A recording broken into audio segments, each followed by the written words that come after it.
I'll just... Okay, just a minute.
Hello, Nisha. Hello, Shivani.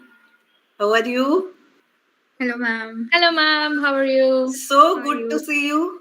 Hello, Yes. Sayali. कशी आहेस? Well, किमया कशी आहेस? खूप छान, मॅम. आपण तर आत्ताच भेटलोय. येस. Yes yes. खूप छान वाटलं तुम्हाला सगळ्यांनाच बघून इथे. आय सॉ मॅम तुमचं नाव होतं. I was going to ping you, पण म्हणलं ठीक आहे भेटूया. येस, तू इथे आलीस तेव्हा भेटता नाही आला आपल्याला. आता next I time. No next time किंवा तुम्ही आलात की. हो, मी आले तर आता माझा मुलगा डेलासला शिफ्ट झालाय, त्यामुळे आता अरे. सॅन होजेला Oh, यायचे no. चान्सेस सध्या तरी कमी आहेत. For another 6 months he will be in Dallas. त्याला रिमोट अच्छा. मिळालंय.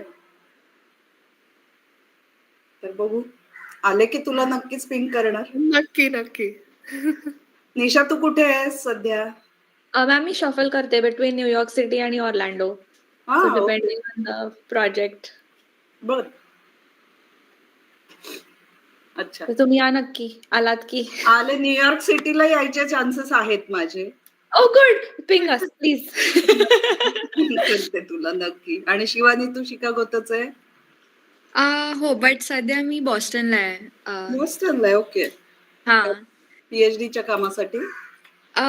मी कोऑप करतेय Amazon रोबोटिक्स मध्ये. So okay. For 6 months Boston मध्ये. मस्त.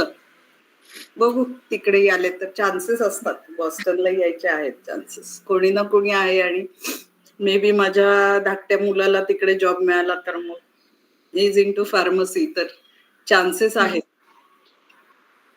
न्यूयॉर्क, बॉस्टन वगैरे त्या एरियात चान्सेस आहेत. Okay. Good to see you. तुम्हाला ऑड टाइम वगैरे झालं का सगळ्यांना? शिवानीला कदाचित झालं असेल आणि हिला पण झालं असेल निशाला. काय हरकत आहे ma'am. Fine. Great to see you. मला तुम्ही यायलाच हव्या होत्या सगळ्याच म्हणजे. तर म्हणून यांना इशिताला वगैरे मी सारखी मागे त्यांची आयडिया होती एंटायरली की वी वॉन्ट टू इन्व्हाइट अल्युमना वगैरे. म्हटलं तुम्ही ऑनलाईन करा आणि यांनाच इन्व्हाइट करा. Good, you could make it. Yes. Ma'am, we'll just wait for 5 more minutes and then we Okay. can start. Also, one more speaker is joining in, so she'll join in a few more minutes. Yes. Yes. छान. कसं चाललंय तुमचं चौघींचं? किमया, तुझं काय चाललंय सध्या? तू म्यूटवर आहेस. लास्ट टाइम आपण भेटलो तेव्हा जे काय चालू होतं तेच अजून चाललंय. रुटीन. आता जस्टच आपण भेटलोय 15-20 दिवसापूर्वी, त्यामुळे. येस. आणि सायली, तुझं युट्यूब? नाही, युट्यूब नाही ऍक्च्युली. मी चेंज केलं सिन्स देन. काय केलं? मी आता अब्यूज प्रोटेक्शन मध्ये आहे. स्पॅम डिटेक्शन आणि अब्यूज प्रोटेक्शन, प्रायव्हसी. गुगल मध्येच आहेस? हो, गुगल मध्येच आहे. आणि since we met, I actually enrolled for local community college course. बर. तर म्हणजे तुम्ही म्हणाला होतात ना PhD साठी you can guide me. So I am going to come back to that soon. Yes, ही शिवानी करतेच आहे PhD. लगेच केलं. तिने MS केलं, PhD व्हेरी करते. नाईस. लगेच करतेय, विच I am very happy about. हो, आता next year hopefully I get my PhD. सो हो, खूप छान करते ती. तिने कॉलेजमध्ये इकडे आली तेव्हा 2-3 वर्षापूर्वी ना लेक्चर पण घेतलं होतं. स्टुडंट होती आणि स्टुडंट स्टील रिमेंबर दॅट. हो. की अच्छा, शिवानी दीनी असं केलं. मग मी बऱ्याच जणांना तुझा रेफरन्स पण देत असते. हा, मला लिंक्डइन वर येत असतात मेसेजेस. बऱ्याच जणींना देते मी तुझा. सायलीचाही देते बऱ्याचदा. येस. मग सिक्वेन्स काय आहे कृती आजचा? Ma'am, first I will be giving the keynote and begin the introduction. Then we will have a small talk by you. Then we will be introducing our alum, like they will be introducing themselves one by one. So first will be Nisha Date, as she was our ex-SWE president. And then we have Shruti Bhilave, who is one of our alumni from Com. And then we have Shivani Kamtekar. Then we have Kimaya Chaudhari, and then Sayali Kulkarni. And then we will be following this sequence, asking questions one by one. And after that, we have some common questions to all of you, which you all can take a part and answer. And then we will be having a free zone where the students who have some more questions regarding the questions we just asked or any other thing they want to get covered. So yeah, that is the agenda for today's event. Okay, sounds good. Yeah. Ishita Di, should we start? Yes, we can start. Yes. Okay. So good morning, everyone. Greetings. Some of you might be in a different part of the world today, and I hope you had a great day. So, have you ever found yourself drowning in questions about your career, wondering what life looks like after college, what it is like to step into the real world beyond the familiar walls of a classroom and labs? We all have had these questions about placements, work culture, higher studies, and industry expectations. But often, we don't know whom to ask. Today, I will be that bridge. I'm your communicator, your voice, and the set of questions you've always needed an answer to. Welcome to STEMspire, a fireside chat where we break barriers, uncover truths, and connect with those who once sat in these very seats, just like us. Our alumni have walked the path we are about to take, and today they return, not just with experience, but with wisdom, stories, and insights that can change how we see our future. I am Kriti Nivalkar, your host for today's event, and I am beyond excited to take you on this journey of learning, inspiration, and clarity. So, before we dive into our conversation, I would like to invite someone who has been a constant source of guidance and encouragement for us all, our faculty advisor, Dr. Anagha Kulkarni, ma'am. Ma'am, we would love to hear a few thoughts on this event. Good morning, everyone. It's good to see our current students in such a large number. I know they are eager to listen to their seniors, and I am too eager to listen to all of you girls. Um, these are our distinguished alumni. Some of them were associated with SWE while in college. Some of them are associated with SWE while they are associated now, but they might not be associated with SWE as in SWE members while they were in college. However, all of them are incredible alumni and they have paved their way through the difficulties. They have broken the glass ceiling, I would definitely say. And therefore, I would like to encourage the participants to listen to them intently, to ask them the questions and get motivated from their stories. So I'm really very happy to welcome all of you again. I would definitely like to meet all of you one-on-one physically once again. So if you come to Pune, to India, please ensure that you meet me. I would definitely love to hear from you. And also, I would definitely like our students to meet you in person.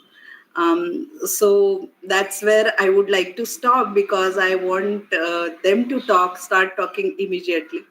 And I would be eager to listen to all of you. Thank you. Thank you very much, ma'am. I'm sure all of our alumni must have gone to their days back again, where they were sitting in the classrooms and listening to the lectures. So yeah. So now, before we dive into the big questions, let's break the ice a little. Our speakers today are here to share their insights, but first, let's get to know them beyond their LinkedIn profiles. So, I would like all of you to introduce yourself one by one so that people can get to know you and what you have done till now. So, Nisha Date, why don't we start from you? Sure. I just want to start by saying the pleasure is entirely ours. We are more than excited to be here. And I'm so glad you guys reached out. I've always wanted to reconnect with, especially the SWE chapter, but this is a great avenue. So I'm going to keep it short. My educational background is I graduated with a Bachelor of Electronics and Telecommunications Engineering.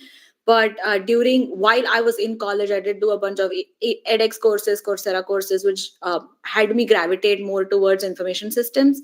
So I graduated with a master's degree in information technology management with a minor in data analytics. So professionally, I have moved through data analyst roles, through product ownership roles, and now I'm a product lead at a startup here in New York City. And hobbies wise, I love reading. I love being part of clubs, if we'll delve into that more. And I just wanted to share a small anecdote. Anaga ma'am and our batch, we started the first chapter of SWE, and I just want to thank her for putting the trust in us. The first panel ever to start a new club, and it's just been an incredible journey. I love seeing this club grow. Every time I see a new WhatsApp message about a new blog, a new article, it's just I love seeing all of that. So good job on the current panel for keeping it growing. Thank you very much. It means a lot to all of us, especially as panel members, to see someone who has been with this club from the very beginning. Shruti, Bhilave, now can we move towards you for your introduction? Yeah, so I was a panel member for 2 years actually as a assistant sports secretary. I had a lot of fun, like hosting the events and everything. It was very fun. And so during my BTech, I preferred doing projects, like personal projects. So I believe that doing projects were more impactful than taking courses. So yeah, like I've done a lot of personal projects. Yeah, let's move. Yeah. That's great. That's nice to learn.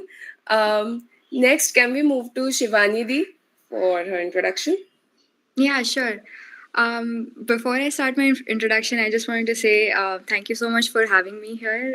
It was a really nice thing that you reached out and I got the message about this. I think it's a great initiative and a really nice way to just connect and reconnect with the undergrad university and just give back.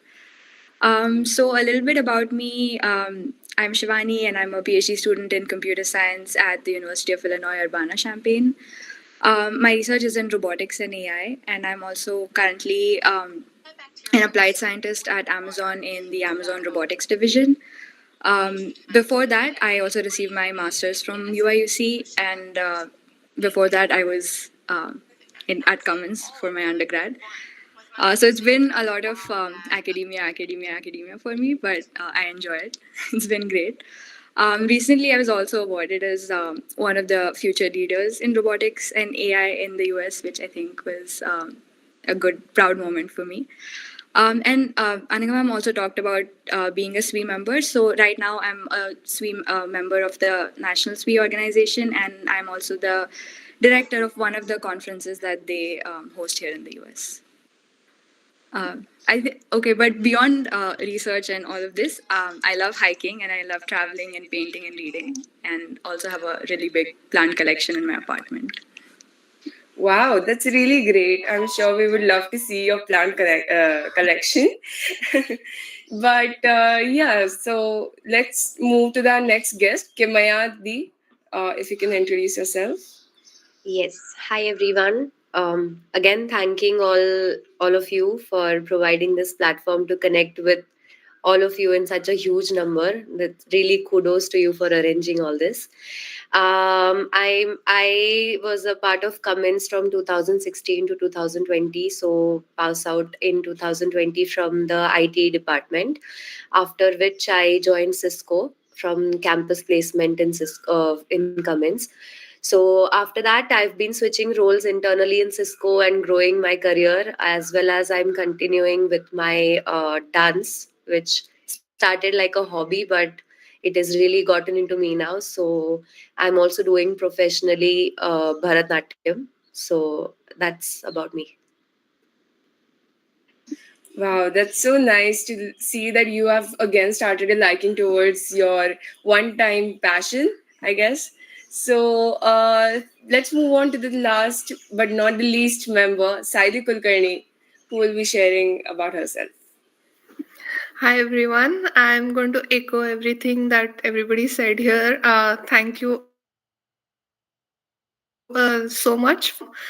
This is a very new thing for me. I graduated long time ago, so I'm not aware about the SWE chapter and all of that. But it is so great to see that these platforms are coming up in the college, and it's giving opportunities to connect the alumni with some of the recent students. So I graduated in 2004. I did my bachelor's in engineering through IT, and that's where we had Anaga ma'am as one of our professors. And infinitely many memories about college. It was one of the first batches or second batches actually of IT, so we didn't have any textbooks. So everything was lecture driven. So I think a lot of that helped me over my journey across multiple years in the industry. I have been mainly working in the field of machine learning. I did my master's from IIT-Bombay, and I have been working in various applications of ML since that time. And currently, I'm working on some of the applications for abuse and safety protections. And I think beyond work, or rather beyond academics, I am also interested in some of the arts, music side of things. But one of the interesting areas where I'm finding a lot of confluence of ML and AI is in nature conservation, which is something very close to me, and that's an interesting field that I'm working in as well. So again, thank you so much for the nice platform here. Thank you very much. The pleasure is all ours to listen to all of you, your experiences, and how you have grown so much. So let's begin with the set of questions then. I hope everyone, all our audience, is now familiar with whom they are, what they have done, and how they have blossomed into someone who is professionally known and globally known, right? So let's begin with Nisha Di. So, Nisha Di, you started in electronics and telecommunication engineering, but later found your passion in information systems and product management. Many students find themselves interested in fields outside their core branches but hesitate to make that switch. So, how did you navigate this transition, and what advice would you give to your students who want to explore different career paths beyond their degree? Great question. So what had happened with me was EDX and Coursera was the new thing when I was in college. So it was just something that everybody was talking about. It was just something that was very interesting. And I actually took the very first course I took up on EDX had nothing to do with academics. It was history of food or something like that. But I loved the format with which the whole course was structured. So I was like, let's try and figure out if there is something else that I might want to audit. So there was an audit option where there were no exams, you just got access to a lot of material. And that's when I knew data visualization, data analytics was something that we would probably learn, not as deeply as the computer science or the IT kids were learning. So I just thought, maybe it's just buzzwords. Let's see what that's about. Turns out I was really interested in what that was about. Then I ended up taking a bunch of non-relevant courses. Product management, agile methodologies at that point was really new. Also, I wasn't working, so for me it was definitely new. So all of that stuff just seemed like something that I was learning because I liked learning it. Then I realized this is an actual stream of work that could potentially become a career option for me. So while I did focus on, do not focus on what you're doing right now, I would not recommend that. So definitely keep on what you're doing currently, but also explore these other options of, just because we have so much of the internet at our fingertips. So you never know what you might turn into. Read stuff. Try and talk to people who are in different fields. They might be able to help you how you want to navigate this. For me, the best option that I thought at that point was to get a formal education in that different stream of whatever field I was looking into, which is why I decided to pursue my master's immediately after my bachelor's degree. And one other thing that I did do that helped me was, in my final year of college, I interned as a business analyst with a travel company just to figure out what business side of things looks like. Because I was training to become an engineer. I was extremely passionate. I knew what that looked like. But if you want to move into a product role, you have to be able to understand stakeholders, business requirements. So I just wanted to see what that side of things looked like. And that internship did help me get a lot of clarity on, I wanted to stick to, say, data analytics versus business. So just try to get as much experience as you can, even if it's an unpaid internship. No experience ever goes to waste. And if you decide formal education is the way to change your field, it might seem daunting, but once you start doing it, it's not that hard. Oh, that's really nice. I'm sure many of the students who are looking forward to take a particular niche and then just get into it, they might have found this helpful. Yeah. So, Shruti Di, speaking of higher studies, many students consider going to the US for masters. Given the current job market and changing trends, do you think it's still worth going abroad at this point? And how much of a changer is work experience for a master's application? Yeah, sure, Kriti. So, initially, I did not plan to achieve masters. So, I started with a software developer at Walmart. Gradually, I started developing interest in product management because I started taking the ownership of the product, started taking the ownership of the feature. I started talking with my stakeholders. I started planning out the things for my team as well as for myself.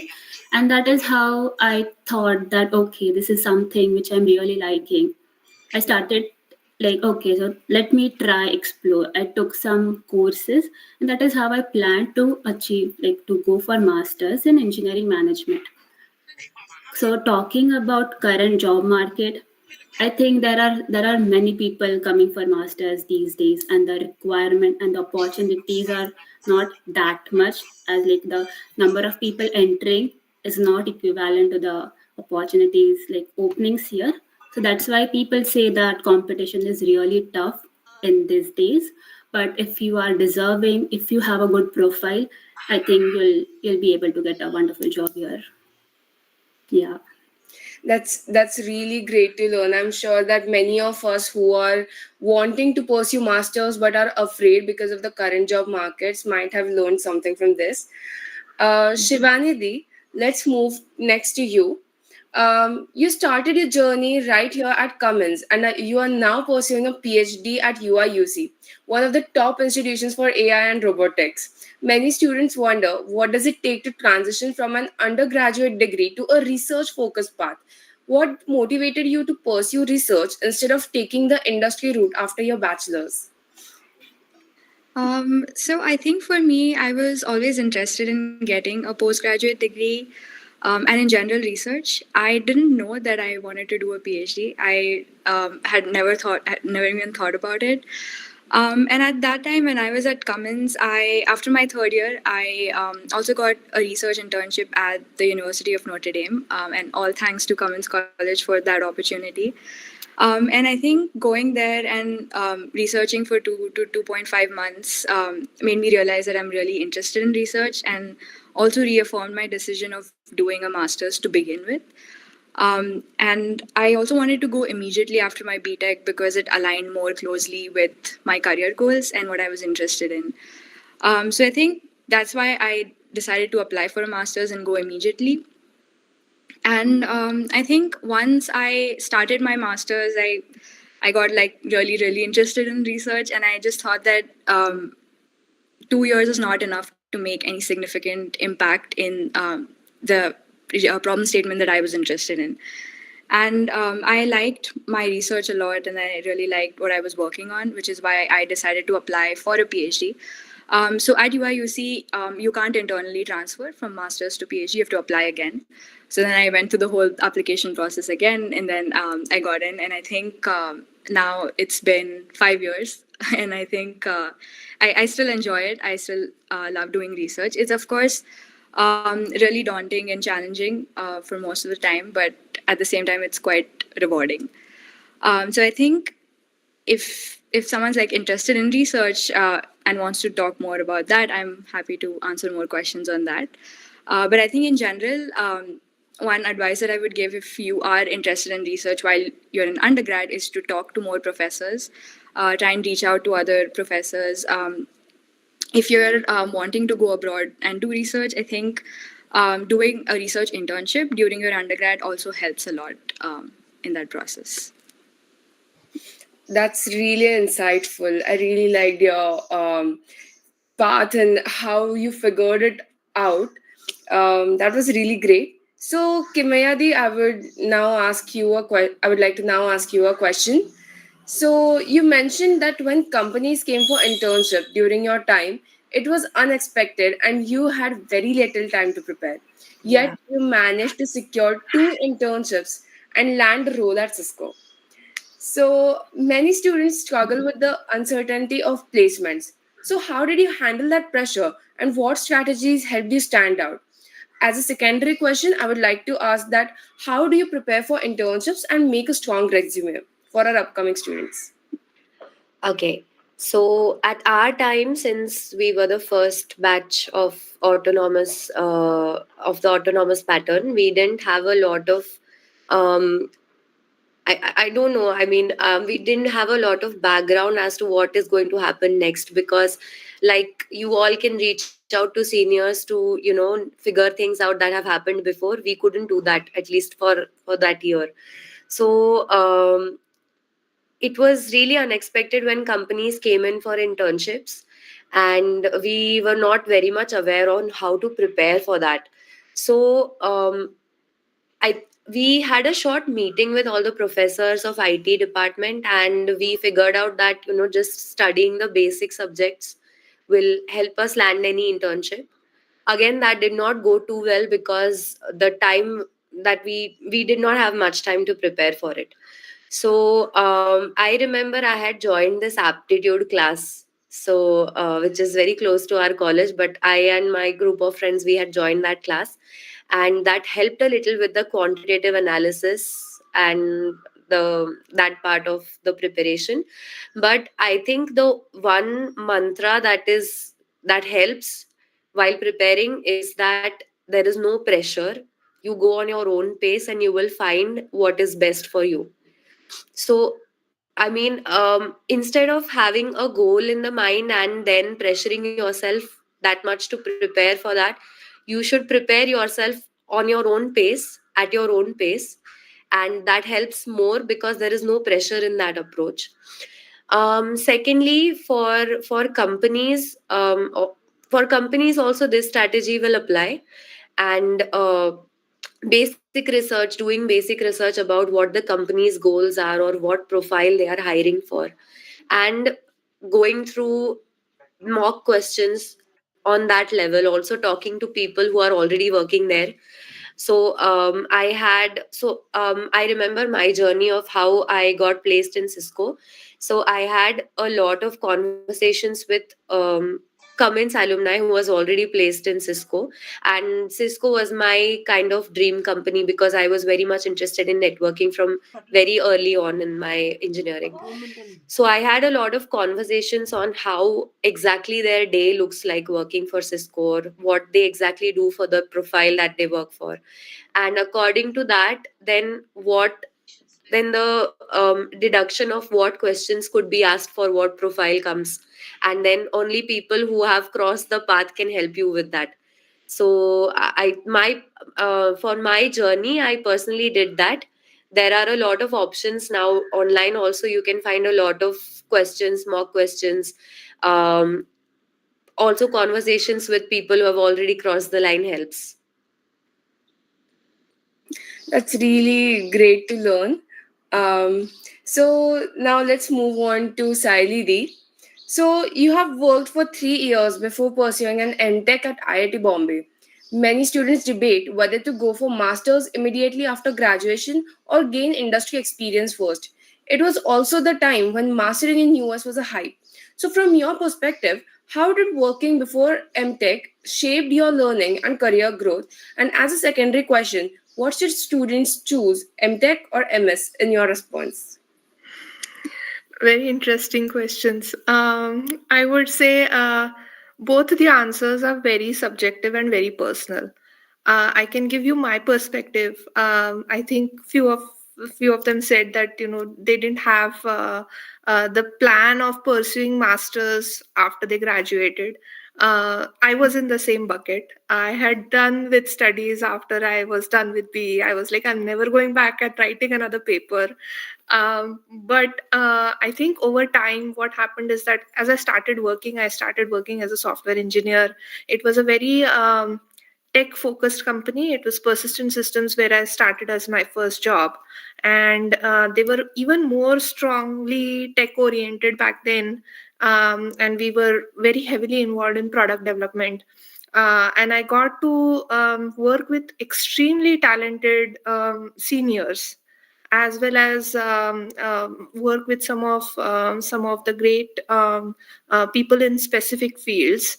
And that's where I realized, oh, there is this new area which is specialization in a specific field. And that's where I felt that I wanted to pursue more of a specific subject. And I was very interested in network systems back in my undergrad courses. And that's where I decided that I'm going to pursue either network systems or operating systems sort of masters. But then a lot of things happened, and I somehow landed up in ML. But I think that was the reason for transition of deciding from not pursuing masters and going to masters, right? But again, like I said, it's a very personal and a subjective decision. I don't know if I would have taken the same decision maybe immediately after BE. Definitely not. Maybe 5 years if I had worked, maybe I would not have pursued masters. So I think it's a very time-based thing as well. Uh, Between MS and MTech, to be honest, I don't think that there is one option or one choice.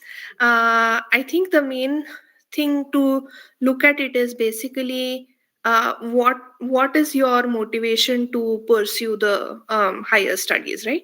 Whether it is to get more exposure, whether it is to get more global exposure, whether it is to work with a specific professor. I think especially for Shivani mentioned like a research kind of career, you would want to work with specific people in that field, which would drive your decision, whether it's an M.Tech or a master's or even a PhD, right?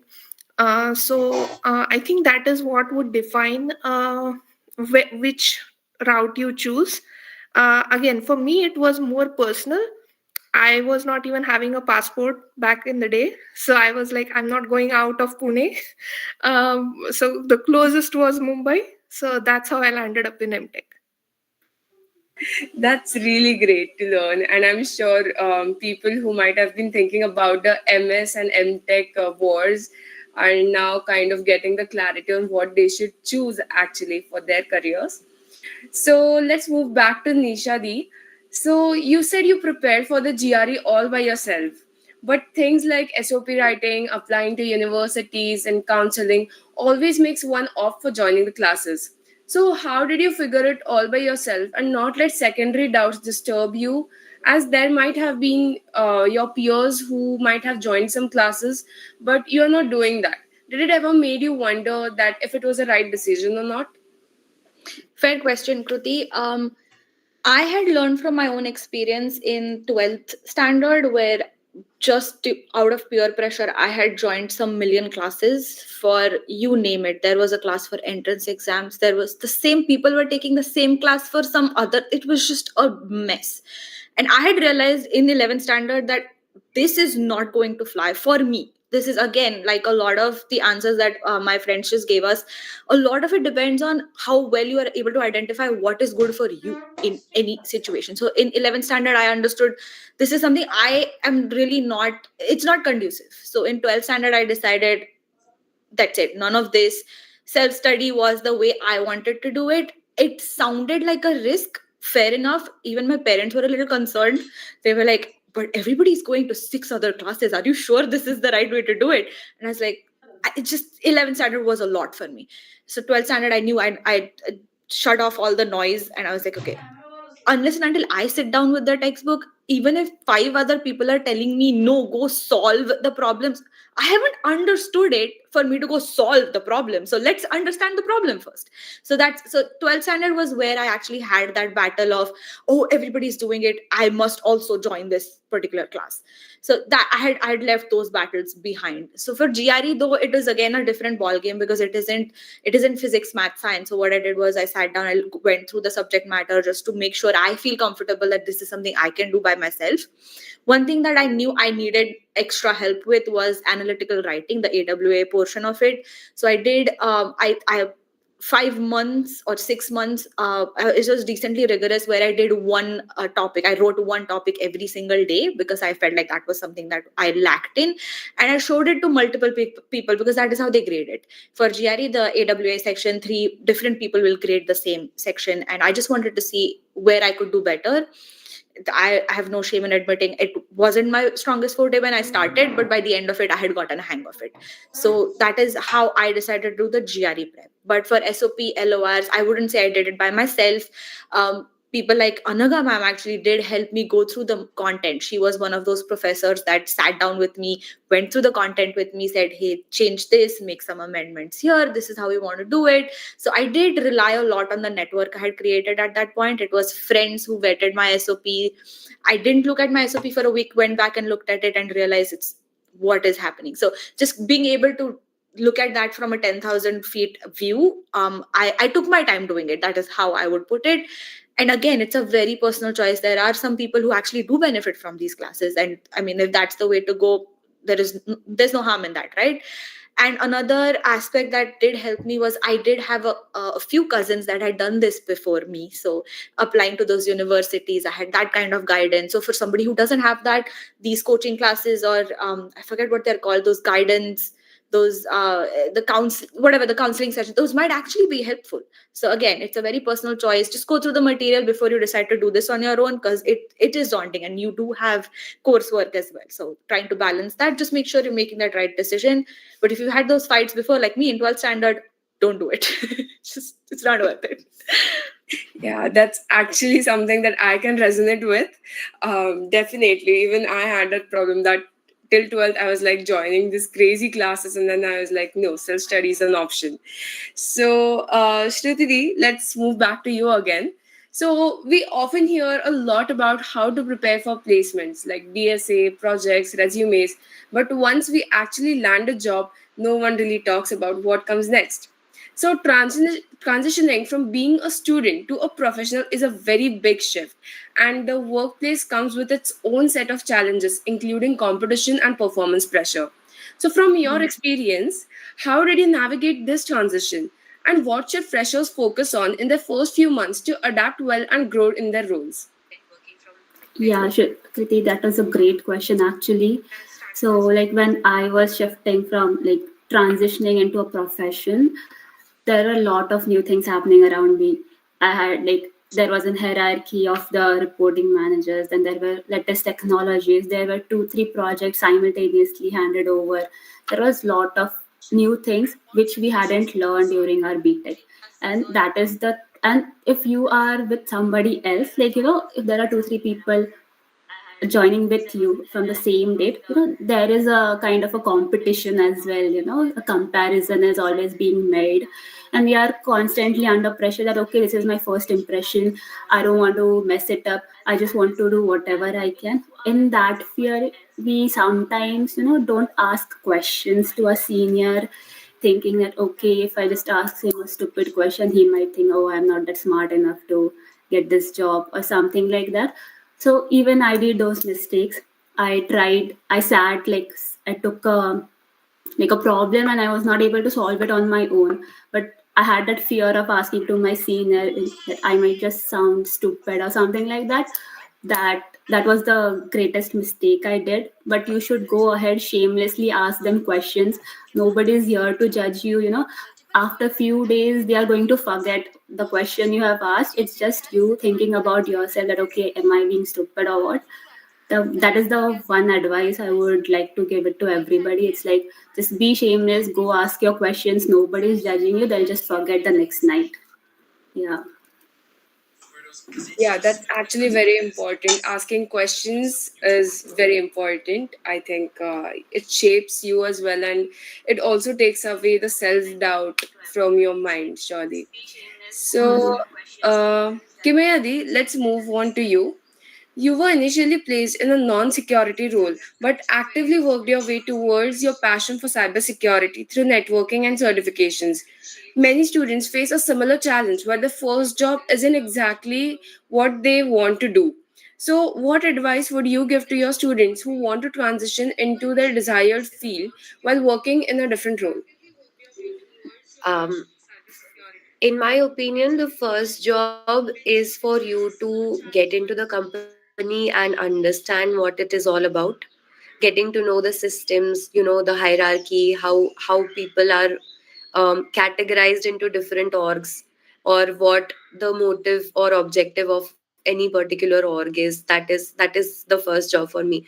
So for the initial, I think 1 year to 1.5 year, the entire focus goes, apart from the basic job duties, it goes on to understand all this, the hierarchy, or where you want to actually move, or is the person who is working in a field that you want to get into actually doing those things that you want to do, or is it something different? Because the corporate jargons are very confusing sometimes. So if you might have a perspective that okay, a particular person who is called a security consulting engineer might be working on something related to security, but when you understand or maybe you talk to that person, it is something totally different.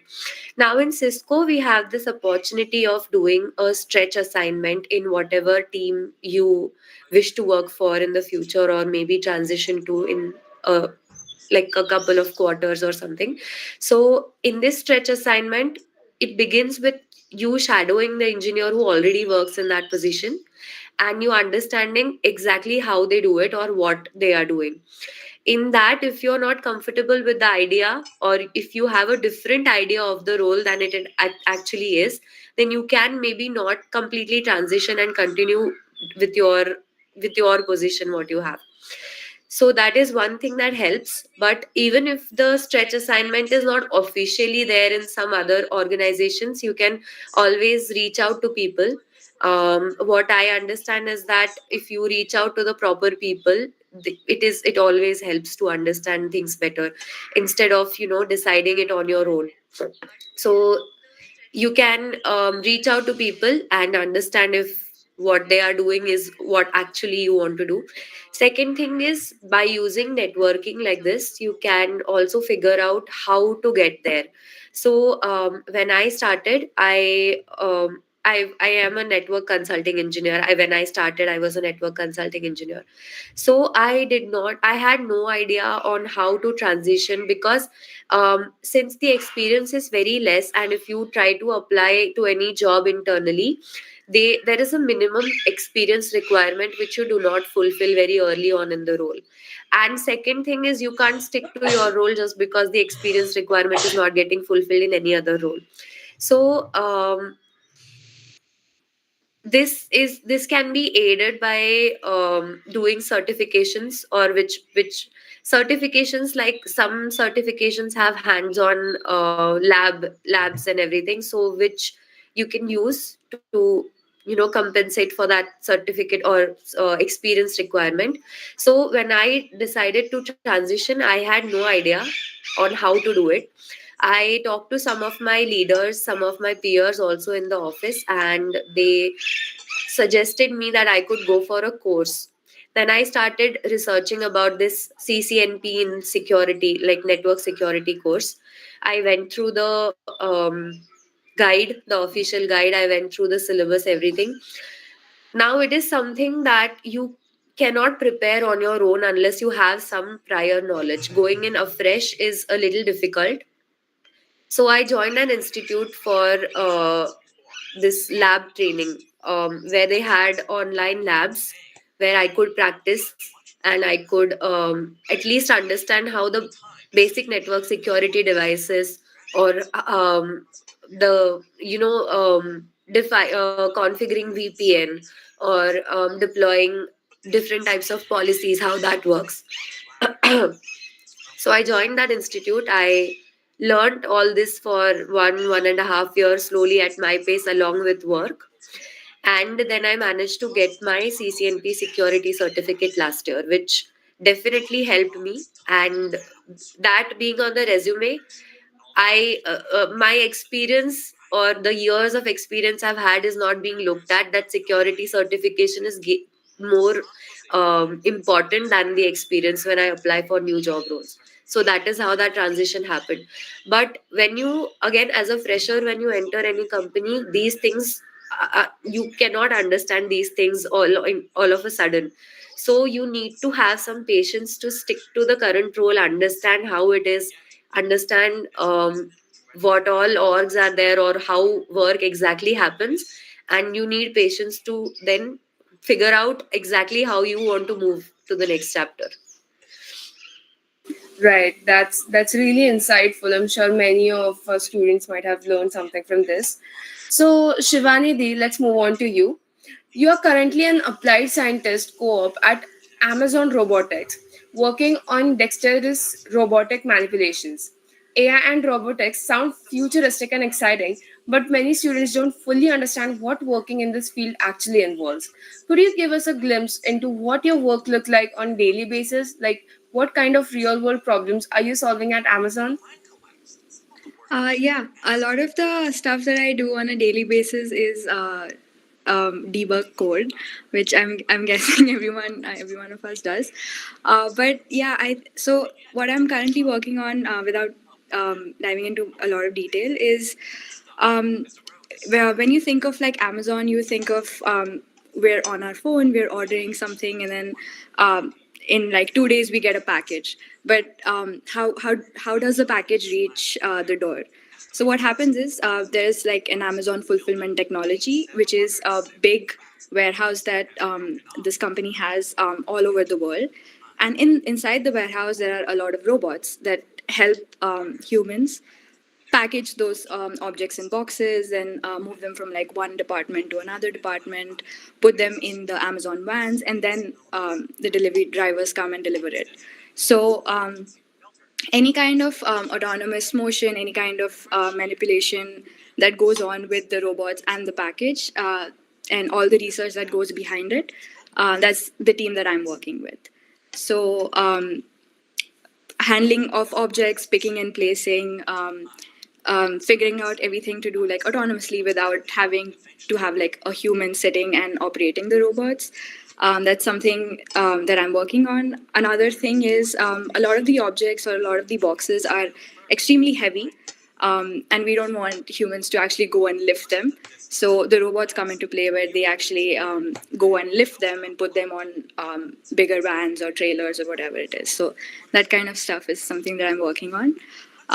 And other than that, my research also involves a lot of autonomous harvesting. There's a labor shortage, and these days no one really wants to be a farmer and do a lot of the manual labor tasks. So, what I'm working on is building robots that help farmers, agriculturists do harvesting, basically berry harvesting, tomato harvesting, and a lot of these horticulture crops. And another application that my work involves is medical imaging and endoscopy. So that's kind of. Wow, that's really exciting. I was thinking for a moment that should I switch? So, Sayali, you were I wanted to ask you a question which many students are eager for an answer to. So, if there is someone who does not have some impactful projects and they have their placement season coming up, so what would you recommend to them, and how should one juggle in college learning and self learning? So when you say project, I believe you mean like a final year project or something like that that you have Yeah. done in college, right?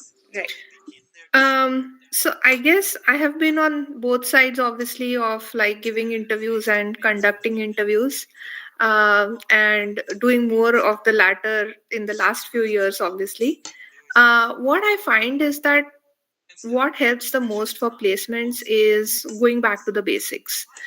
I think a lot of times what I learned myself is that answering questions starting from first principles helps a lot to communicate your thought process, your style of thinking, your style of problem solving, but also helps the other person understand the depth of the know-how that you have in that subject. So definitely having a good project would give you exposure and experience in order to know how or what kind of questions would we expect while working in an industry. But I think a lot of the questions that get asked in an interview are more of basic nature, right? Like, so more from like data structures, algorithms, OS, networking, maybe now more of ML or AI or those kind of things, right? But they are very basic.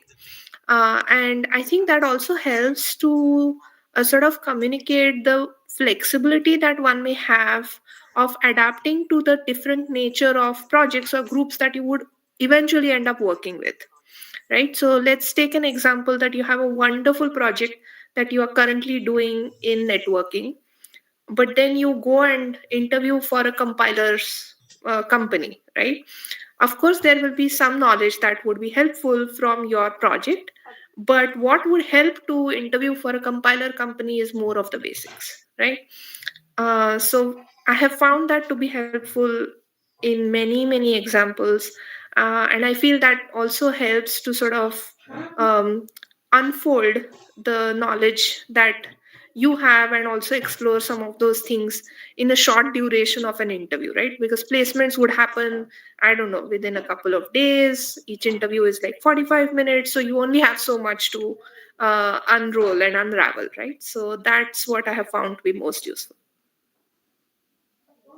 That's actually really great answer. I really learned from this, and yeah, I will be looking forward to grasping my basics more clearly now on. So, Nisha Di, let's move on to you again. Your internship at Intuit came from a casual elevator conversation, which highlights how crucial networking is. Many students struggle with networking, especially when there's no formal placement process.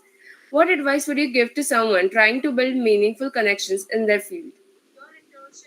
Great question. Kruti, I think one thing apart from the network that definitely helped was I had the I in general I like talking to people. Like I mentioned, one of the things that I love doing is forming clubs, joining clubs, just finding people with similar interests. So it did come naturally to me. So I may not be the right person to try to motivate somebody who isn't that much into being an extrovert per se.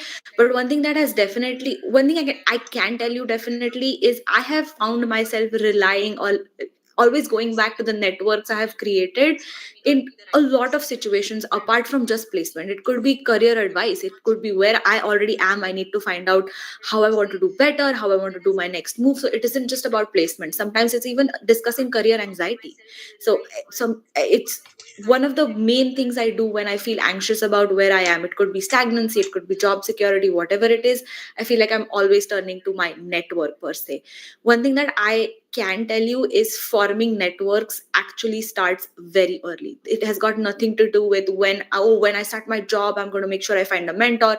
Even as students, your faculty, your friends, people around you, your juniors. I know it sounds ridiculous, but your juniors are also a very valuable asset. So when you interact with them, when you're trying to, they might have questions for you, but you're also learning from them. So don't discount that aspect.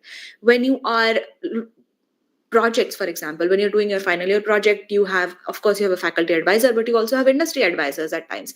Those can become networks. So the problem with networking as a word, it's just become a task now. It's one of the things that you have to hit, because if you want to be professionally, what it genuinely means is making connections with people in a way that is sustainable, where you are able to build those. It's a two-way trust relationship.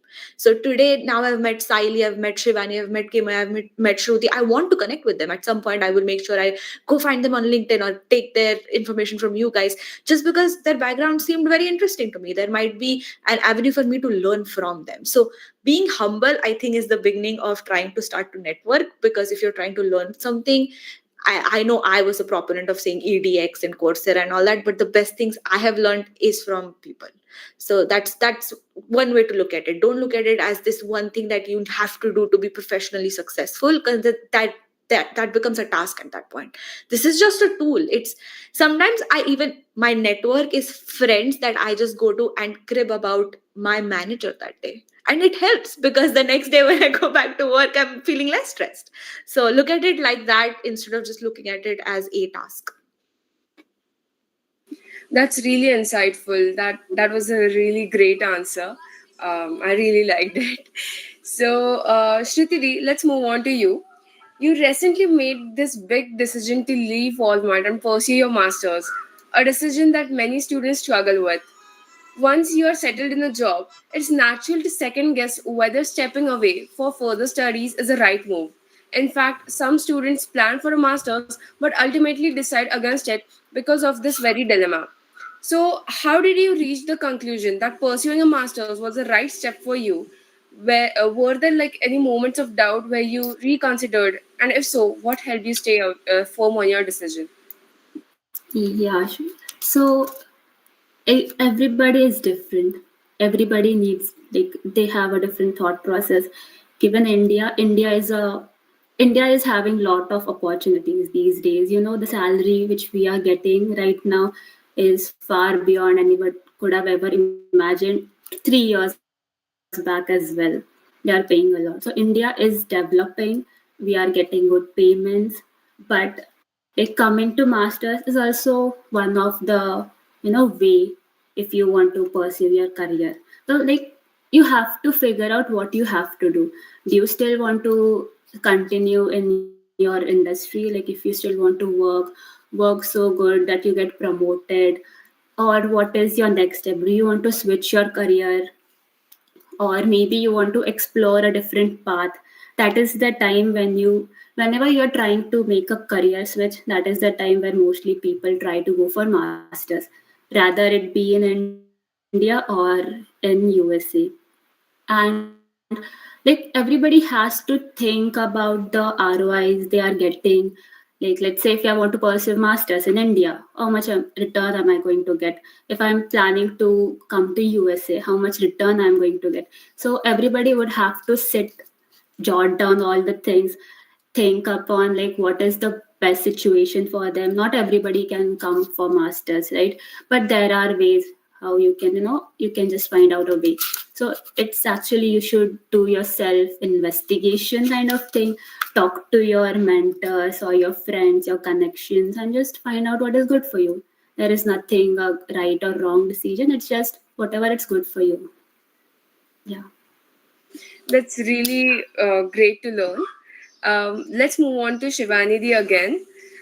You have had some incredible research experiences, including an internship at University of Notre Dame, and now working under renowned professors. For students interested in research, internship, or higher studies in US, how should they start preparing? What are the key things that helped you secure these opportunities? That's a great question. I think a lot of people think that when you're applying for masters or when you're applying for higher education, those 3 months when you're applying is actually like the most important time. But I would say that it's like the 10 to 12 months before your actual applications that are like really crucial, because I think the most important thing for masters are like your SOP and LORs. And having a great SOP, you need to have a great profile, and that includes internships, extra courses, extra projects, papers, or anything extra that you can show apart from your curricular. And it's all of that effort that culminates into a good profile.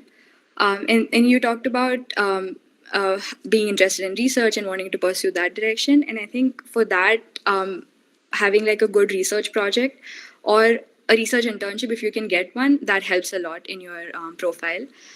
I think the strongest aspect of my profile was my research internship at the University of Notre Dame, and I have only Cummins College to thank for that. And I think that internship was a big turning point in my life. I also got featured on their international website, which got me a lot of visibility. And I also got a letter of recommendation from my advisor over there, which I think helped a lot. So reaching out to professors, you don't have to do a research internship at some other country or at some other university. There are many opportunities in India itself.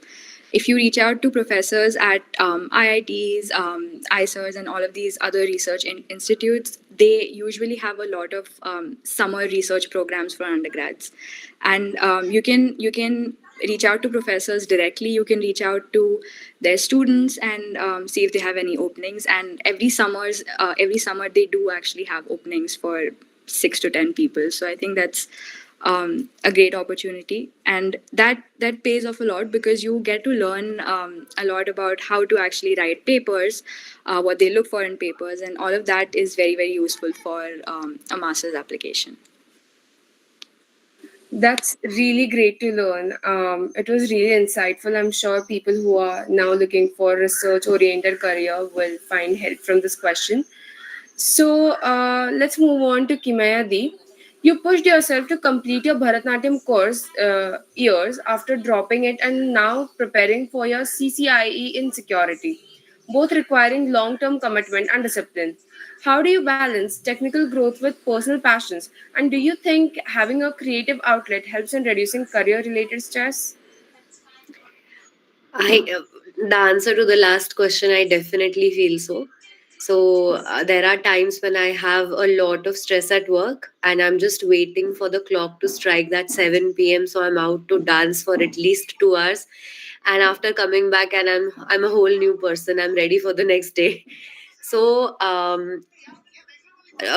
regarding managing time between these things, CCI security is something that is a very like a long term thing. It does not. It is a thing that you have to pursue with very much dedication, and you need a lot of time on your hands for that. So I've been trying to complete labs for that CCI security exam. So I have set my targets. So for this week I will complete this lab, and if it does not happen, then I will sit extra in the night, but I'll do it. So I have that set target for that. And for dance, I think it is more my guru than me who is the reason for the dedication, because if I do not show up, she calls me and she yells at me. So I think that part is taken care of by her. I will give all credits to her for that. And between a creative outlet and a technical thing, it is very important to have that context switching thing. So if you are here, you are completely focusing on this, and if you are not there, you do not think about it, where you think about where you are. So I think that mindset also helps. That's really great. But before we move on to Saili Di, I would like to tell everyone that Nisha Di is having some other commitments as well right now. So, Nisha Di, you wanted to say something before you leave for your session? I did. I just wanted to say I enjoyed this a lot. I'm really sorry I have to run. It is my husband's birthday and we have a surprise party, and I have a bunch of friends in the garage and down the street just hiding, waiting for me to get out and let them in. So I'm gonna run. Thank you so much. This was a lot of fun. And if you want to share my contact details with everybody who was here, if they have any questions, go find me on LinkedIn. I do respond to LinkedIn messages. So if you have leftover questions, I will answer them there. Thank you so much. Sure. Yes, Thank you very All much. right. Bye. Thank you. Thank you for coming. Thank you. Yes. So, folks, I hope it was interesting to learn from Nisha Di. Let's move on to Saili Di, who will be answering this our last question. Then we will move on to our common set of questions. So, Saili Di, you have worked in both startups and big tech companies like Google, leading ML teams in different domains. What are the key differences in working at a startup versus a large company when it comes to innovation, learning, and career growth? That's very interesting because they are actually very different, but in some sense, they are also very similar. I think startup, and I have been contemplating about this question a lot. If somebody comes and asks me whether you should join a startup as a fresher or a big tech company as a fresher, I do not know the answer to that yet, but I do know some of the positives and negatives of both of them. So at a startup, I got to learn a lot grounds up. I had to worry about very minor things like a hard disk failing and the data center person not being available and trying to call them up and telling them, please replace my disk, my logs are failing or something like that. And then I would build a model on top of those logs. So it was like very grounds up. You also have like a lot of dynamic nature in general because it's a startup company. You have that sort of culture of getting things done, moving very fast, and everybody is dynamic in that sense. So that I think gives a lot of exposure and lot of impact, and you can see things moving very quickly. So it's very gratifying in some sense because you get to see a lot of the things that you are working on actually take in effect very quickly, right? But then when I switched to a larger company like Google, which was like really a big difference, I think that helped me to bring in a lot of discipline and good practices, which is why I said I don't know the answer what is the right thing to start as the beginning, because I also had to unlearn a lot of the things that I learned over the years before I joined a larger tech company. Like, for example, oh, chalta hai, that wouldn't work. And that is not a sustainable attitude. But at a startup, you tend to do that a lot more because of the pace and velocity. But I think kind of it gives you a sense of how and where to balance these two things.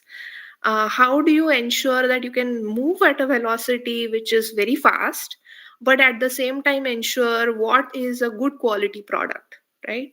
Or what is a good quality code? How do you model something looking at all the possible aspects? How do you ensure that you have good collaborators? Because now in a bigger company, you have so many other teams that you collaborate with, and you work on a very focused um, aspect of the development that you're working on, versus doing everything yourself in a startup, which kind of gives a different kind of exposure. So I think both have positives and negatives. I would say that it would be great to experience both of them at some point for everyone. And then I also, even at Google, there have been so many different variety of groups that I have worked with. I have worked with pure research groups. I have worked with pure product groups. I have worked with pure ML product groups, and so on and so forth. And each of them have their own dynamic nature, and just having that sort of mix and experience helps you to explore all these different opportunities. That's really insightful. I'm sure many of the people who are thinking about joining a startup or a big tech might have learned from this. So now, as I promised, let's move on to the common set of questions. So you guys can take a turn in answering, or you can answer however you want. You can extend someone's answer. The stage is open.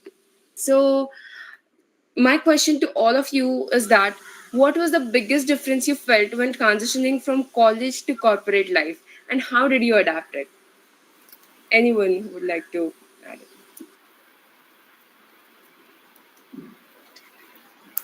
I would like to start. Maybe if anyone could join in, that would be great. Um, so for me, college to corporate transition was it was good, I would say, but it shaped me into a different person. Kind of like it made a lot of changes to what I was in college. In college, we are very casual with our approach towards everything. I at least I was. So, but when I switched to corporate, there is a typical discipline. There is a way you have to talk to people, and learning all that, looking at my peers, I felt really like yeah, that is how it should be. So I felt that, and I think I have a better way of communicating with people, or I feel confident now, because earlier, because of lack of confidence, or because of, I don't know, maybe you don't know things yet, so because of that innocence, there is a lot of casual approach about everything. But when you switch to corporate, you always have to think how the other person will take it before how you want to put it. That is what I had to say about this. I can actually add one thing. I had a very opposite experience when I moved to a corporate life. I was super, super stressed, and my transition was terrible. I was totally not sure of how to get into, being accountable to a team versus being accountable to yourself. I think that was the biggest learning that I had. Because while you're working or while you're studying, even if you're working on a project, it is still your group project, two or three people maybe. But mostly you're accountable for yourself, right? You have to study for yourself, you have to get grades for yourself. It's very, very less impactful on other people around you. But when you move to a corporate world, the biggest thing is that your team depends on you, the larger group depends on you, the company depends on you, and that pressure was just crazy for me. So I did a terrible job of that. I had amazing mentors and seniors who sort of led me through that, but I feel that was like the biggest learning experience. At one point, I think within the first month or so, I was like, I told my dad, I'm not going to work, this is not for me. I'm just going to sit at home or whatever. But it was that stressful basically. I would also like to add, so when I started working, it was 2020, and it was a very huge disappointment that I could not join the company in person. My laptop was shipped home, and I had to join online. So I was really not happy about it. And because of this, I was interacting only with my team for work related things, the other type of interaction which happens when you're actually in person in the office, just knowing someone from other teams, or just having a casual talk over tea or something, that did not happen.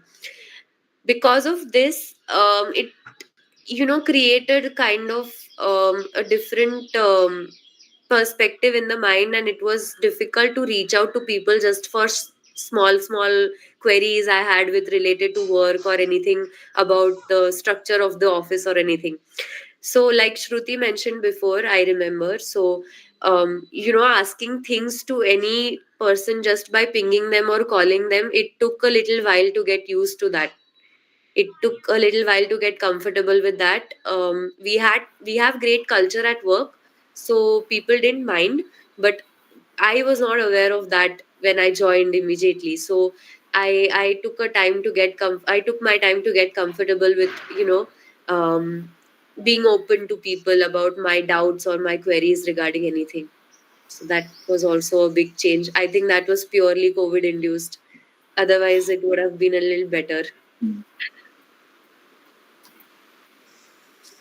I think my experience was slightly different. Ever since joining Amazon, I think overall, I feel like there is a lot more collaboration, which I really appreciate. I think, like right now, I'm in charge of a team that does a specific part, but I feel like if I'm stuck on something, I have a lot of resources.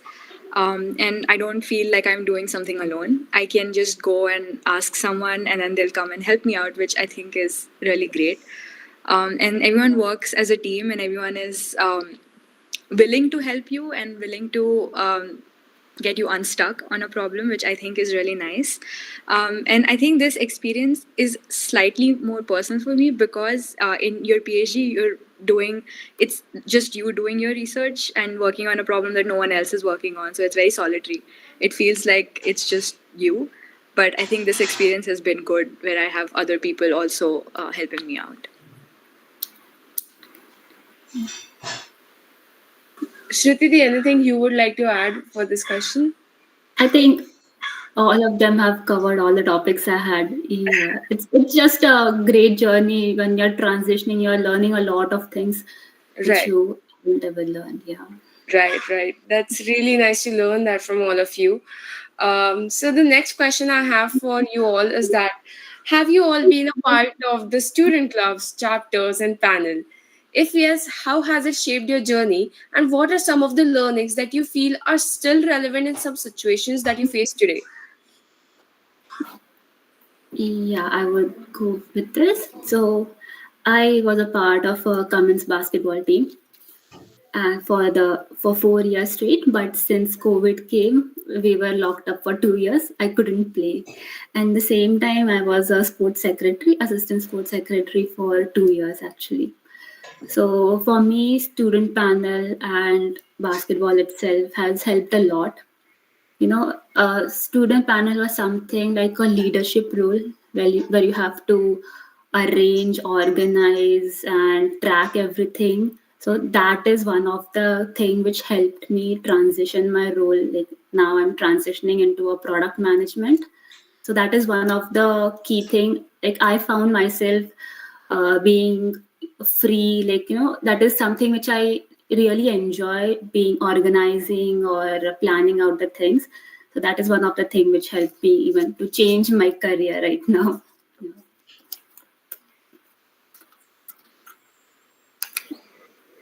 I was the branch representative for IT in the last year, so 2019 to 2020. And there were a lot of ups and downs in that experience, I would say. But because of that, I could get a larger perspective on how to lead something or to represent something, which helped me to initiate this Women of Cisco chapter for the Pune site in office. And I think I could only think about it like that because I had this experience of representing someone on a greater level. Yeah, that's actually nice to learn. Yes, Shivani, you would like to add something? Yeah, so I don't think I was officially a part of the SWE chapter at Cummins, but I do remember volunteering and I think even getting some speakers for some of like the events that we were having. And I think that was great because I continued being a part of SWE even like here, and now I'm like a member of the national SWE, and then we do a lot of conferences and all of that, and I think that has been really helpful because it helps you develop a bigger network and talk to more people. So I would definitely recommend staying a part of SWE even after you graduate. Yes, that's a great advice. I think everyone will agree over here, especially us on the SWE panel. And Sayali, do you would like to add anything?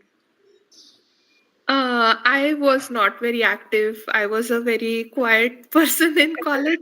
Yeah, I was always on the backstage for Gandhar. That's what I remember. It was always fun to be, not on the forefront, but always on the back end for doing, costumes or, taking care of prop and things like that. But yeah, that was my only role in there. yeah, but I think each one of us, like when we are in our college days, get to do some or the other thing somehow. You just don't mean to, but you get to. That is the best thing, I think. uh, so the next question I have for you all is that in college our biggest worries are assignments, projects, and maybe catching up on a Netflix episode. But after stepping into the real world as an alumna, responsibilities change drastically. How did you all navigate the shift, and what happened? What helped you master the art of independent survival? Eh, Yeah, that's a great question actually. So for me, uh, because I started to work and I had to get hold on a lot of things, I did not like I gave up playing basketball. I stopped working out, but after moving ahead, I thought that okay, you should balance your life. You should spend personal time as well. So like for me, it is more kind of planning the things out, planning your days, getting into a schedule. Maybe just sleeping at 10 o'clock at night and getting up at 6 o'clock, work out for an hour, and then it's just about a schedule. You should follow the to-do list which we make for every day. That is a thing for me actually. I think I would have to agree with Shruti. I think having a good routine and making time for things that you actually enjoy doing is very important. I cannot stress enough on how important it is to have a good routine and managing your time. A lot of times, the line between your work life and your personal life gets a little blurry, and I have been in that situation where your life is like just work and you're so caught up with like the stress and anxiety of things that you forget about the other aspect of your life. So what helps me in general is having a good routine and making time for things that I enjoy doing other than work. So that could be reading, painting, doing pottery, and other things. um, it just helps you get refreshed and then like go back to work and then keep doing what you're doing. I think I agreed with all the things that were said. I think I covered some of it earlier that, I had a very bumpy transition. A lot of things that helped me is basically looking to some of the seniors for sort of reflecting their way of navigating around things. And also, I think one big transition which I mentioned earlier was while you are studying, you are accountable for yourself, and then when you get out into the corporate world, you are accountable for a bigger group or somebody other than you. I think that also applies the other way around, that while you are studying, whatever time you are awake, you're mostly doing the things for yourself, for your studies and other things. But when you are actually working, then you have multiple things that you are going to look at. So work is not, it's not 24 but whatever, like 16 hours a day, that's not work.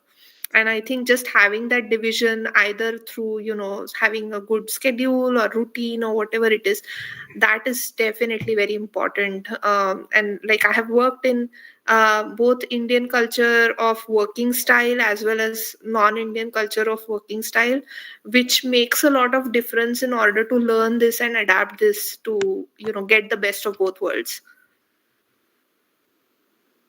Kimaya, you would like to add something to this?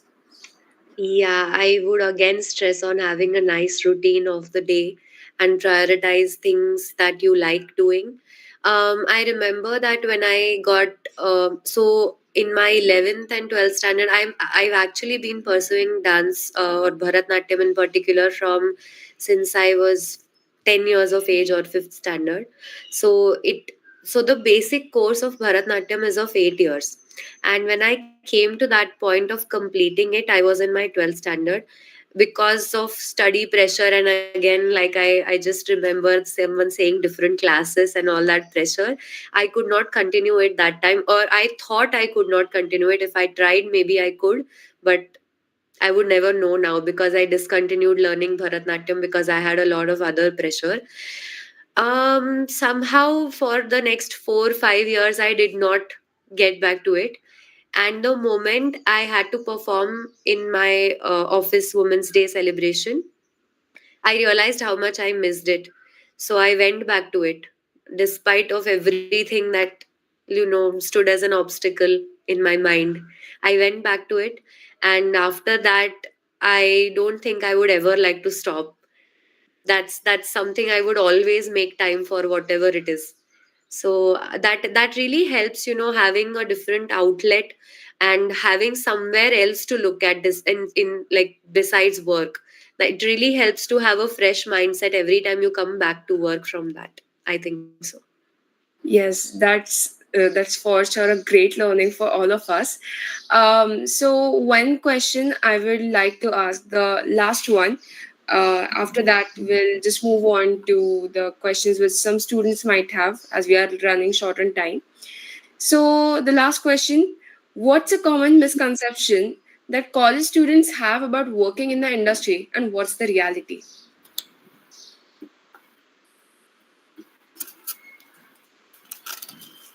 Okay, I would like to share some experience I had. Um, so like I mentioned about internships, right? Earlier, we did not all get into nice companies for internship, and by nice I mean like having like a proper, a nice setup for work, and you know typical work that everyone else around you is doing by that time or age. So I got into an internship which was focused on cybersecurity, and it was a startup, so they didn't have a really good office, and we were sitting in bean bags and doing what we were doing. So that was how it was. And I think there were 15 to 20 other girls with me who longed for that office feeling, because looking at Instagram stories of people dressing up and going to office every day for internship was very nice to look at, and they wanted to experience the same. But at the same time, what we were learning on sitting on those bean bags was very helpful in shaping the future perspective for a job or something. But I don't think that kind of learning anyone would have had in the same time sitting in a beautiful office maybe. But we had a lot of great learning. So work is something that you are pushed to do on your own. It's not something that you can show off to people. I think that misconception, and it is usually in the college level, because when you grow out of it, you know what your priorities are. But it's mostly in the college phase that you might think that something it doesn't look as good, but it might be really good for what you want to learn. That is an absolute truth. I think many of us might resonate with this. Anyone wants to add to this? anything? I don't know if this is a common misconception, but at least I had this misconception back in undergrad is that if you have a good profile and you just apply to internships or jobs through their portal, you'll get it. I think that's a very big misconception. I think the key to getting a good job or a role or internship is building your network and knowing people at the right place in the right positions. My current co-op also, I got it by literally cold emailing the scientist in this department and continuously cold emailing him saying that, hey, I'm interested in working with you. And I think having referrals and knowing people and building your network helps a lot. Even if you like keep applying to internships, there's a high chance you won't get it because a lot of times it depends on them already having a predefined candidate for the position. It doesn't have to do anything with your profile. So I think building your network like right from undergrad is very, very important. I would also like to add on something. I don't know if this is a misconception. I won't call it a misconception, but um, just one advice would be, before choosing a path for yourself, I think it is important to just explore all the alternative paths on a high level before going into something, because you might not know you are interested in something unless you try it. That's just an advice. I won't say it's any misconception or anything, but I just thought of this. I think one thing that I learned over the years is that you may feel that you are done with studying or you're done with learning after you graduate. That's a big misconception. That's never true. You would never be done learning. You will be learning all throughout your life, whether it is in your career or outside or whatever. It doesn't necessarily have to be formal, but learning never ends. I think that's one big misconception. And I think that is the right way to go about it. Because if once you stop learning, it's death, career death. That's actually really insightful. I'm sure that people who are like, after getting into corporate, will be enjoying this, will be sitting here, will be doing this and that. They might have now realized that you will actually be doing work more than enjoying it, right?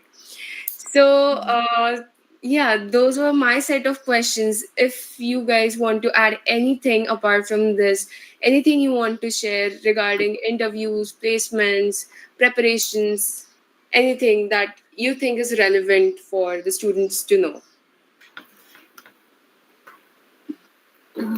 Yeah, Kriti. I'll share my interview experience, like overall my placement experience. So, starting with my internship, it was a really tough time for me to find an internship as I was underprepared maybe for it, and all the friends around me, they got placed into really good companies, and I was the only one left out. It was so depressing. I was so stressed. I like that was a very difficult situation. But you just have to make up your mind that okay, even if your friends have got, you shouldn't let yourself down. Just try hard to just stay focused. For computer science, it's mainly about solving DSA, lead code, and practice as much as you can every day. You should put in all of your efforts, because it's just a hard work of maybe few months. And DSA or something, it is something that you once practice it, you're not going to forget it. Even if right now, if I have to give an interview for any other company, it would just take me 15 days to revise whatever concept I have learned throughout my preparation. And yeah, I'll be ready for that. It's just like you just have to put in lots of efforts, just be dedicated to it, and surely you'll be able to get into a very good company. Yeah. That's a great experience which you have shared with us. I know many of the students who struggle to get an internship or a placement might understand how relevant it is to keep your practice ongoing and stay consistent with your efforts. Yeah, so So, like if yeah. Yeah. So I would just like our students to tell that if you have any placement preparation help, if you need any help or want to know what my strategy really was, how I how I started, you can just ping me on LinkedIn. Actually, I'll be very happy to help you guys. Yeah. Yes, sure. That's really helpful. Thank you for those kind words. Sayali Di, I think you have to add a note to something. Yeah, no, I didn't want to take more time, but I think was it Shruti just mentioned that open for any kind of help that I can provide. I had actually started some sort of office hours. If anybody needs like one-on-one guidance on specific subject, general questions, maybe 30 minutes that I can help with. So feel free to use those. I can share the links with you. I just wanted to mention that. And thank you again. Thank you very much. Thank you very much. That means a lot. Shivani Di, Kimaya Di, you wanted to add something. I think Shruti pretty much covered everything. Again, I would like to reiterate that placement and internship, the preparation is just, it lies in the basics and how well you can express what you are thinking. Yeah, So I think those are the areas to focus on and you'll be good. right. That's nice. So yeah, those are my set of questions, and thank you for sharing your experience. So let's open the zone for the common Q&A. People, if you have any questions, you can unmute yourselves or you can feel free to put them in the chat. And our alumni here are more than happy to answer your set of questions now. Anyone who wants to ask any questions, please go ahead.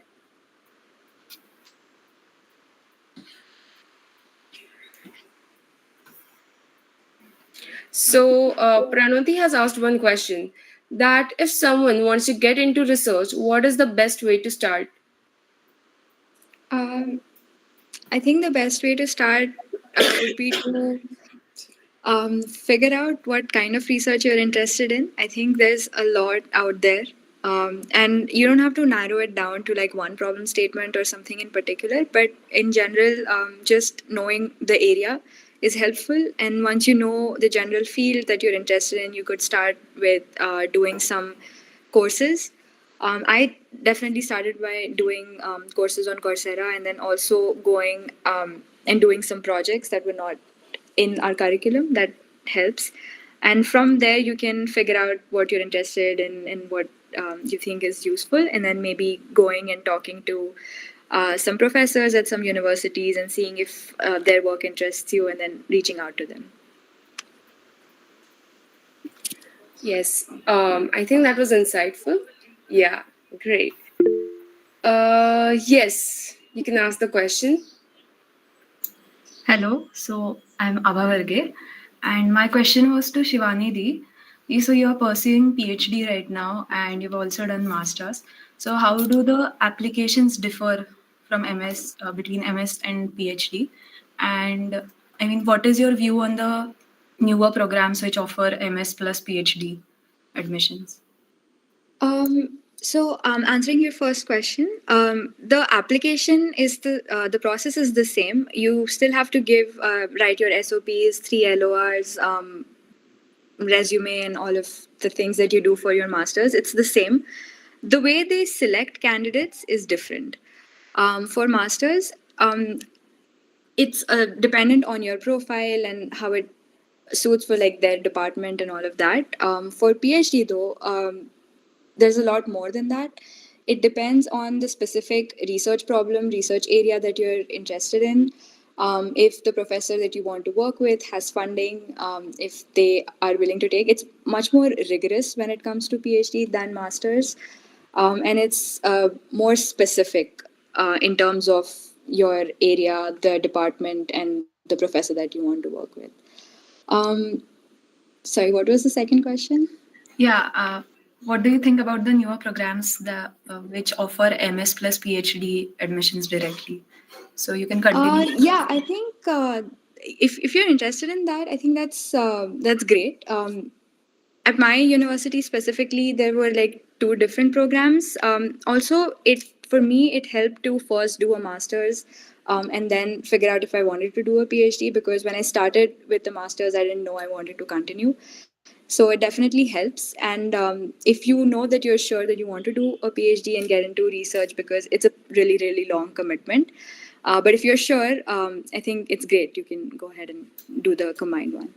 Okay, thank you, Di. Shivani Di, just to add to your question, ma'am has asked, do you have to give TOEFL again for PhD? No, you don't have to give it. The scores are valid for 3 years. But I didn't have to give it. Also, another thing is if you do your master's in the US, then you don't have to give those exams because they consider that as your English proficiency. Okay, that's great. So Shruti Di, we have a question for you. So, what steps did you take to research and explore different career options, and how did you determine that this was the right path for you? Yeah, so for me, I like during my BTech, I just had one goal to get a software development job because I really enjoyed doing software development rather than analyst or any other position. But yeah, so my first goal was to get a software development job and preferably into a product company rather than a service based company. So that was my first goal.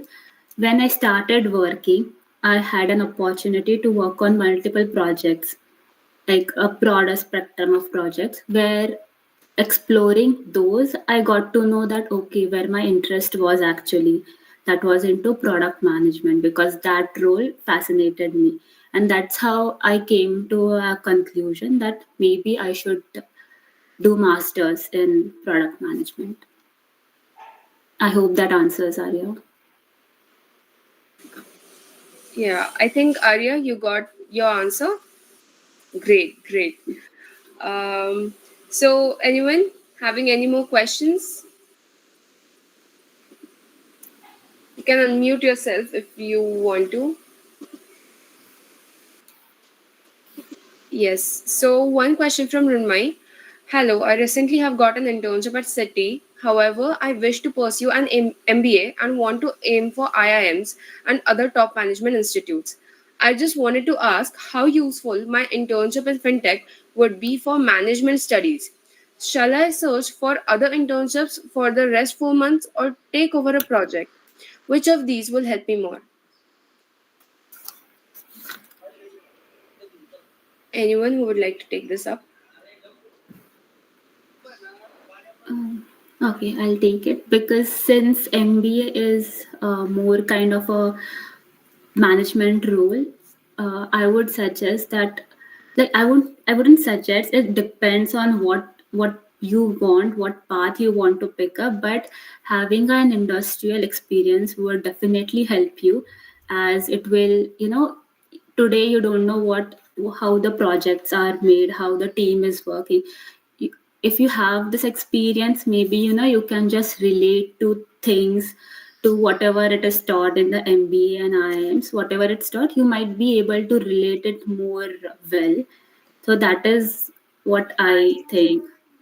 Others can also pitch in. Yeah, I think doing an internship in maybe business analyst or some roles where you can understand the business side of things would be helpful more than a project. Yeah. Yeah. Mrunmay, I hope that answers your question. Yes, great. Anyone having any more questions? Let's take one last question if anyone has.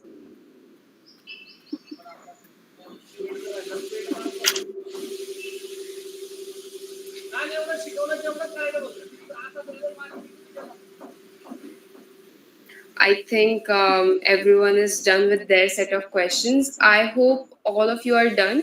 In case you are not, you can just ping us on our email and we'll surely forward them to all of these alumni. And you can always connect them on LinkedIn.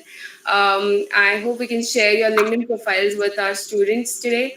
And yeah, I personally had a very great fun and learning experience from all of you. I'm sure it helped all the other folks who have joined us today, and this will really help us shape ourselves into someone who is professionally sound, who knows how to deal with their stress, how to manage themselves, and how to grow just as a person. Thank you very much, Alumna, for joining us. We were looking forward to conduct this event for such a long time, and we are glad that we got to join this event.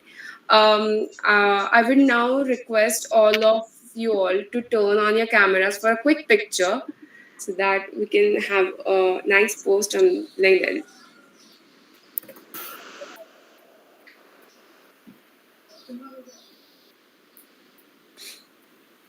Guys, if you can turn your cameras on for a while. While folks are joining in, once again, thank you very much. A wonderful platform, and all the best. Thank you very much, Sayali. It means a lot to Thank us. you so much for having us. I think it was a great initiative. Yes, Thank you. so Thank much for you very joining. much. Thank- Yes. It was We really had a an good insightful connection. session. Yeah. Okay. I think let's just click a picture. So ready, 1, 2, 3. Yes. Thank you so much all for joining in and having a patient conversation. I hope you all liked this event and learned from it. We would surely love to hear your feedback soon, and we will be floating the feedback form soon. Do let us know if you all would like to attend such more events in further upcoming months, and we will surely and gladly love to help you all connect with people, connect with our alumni, and learn from them. So yes, thank you once again, and I take your leave now.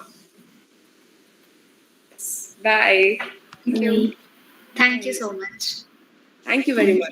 Yes.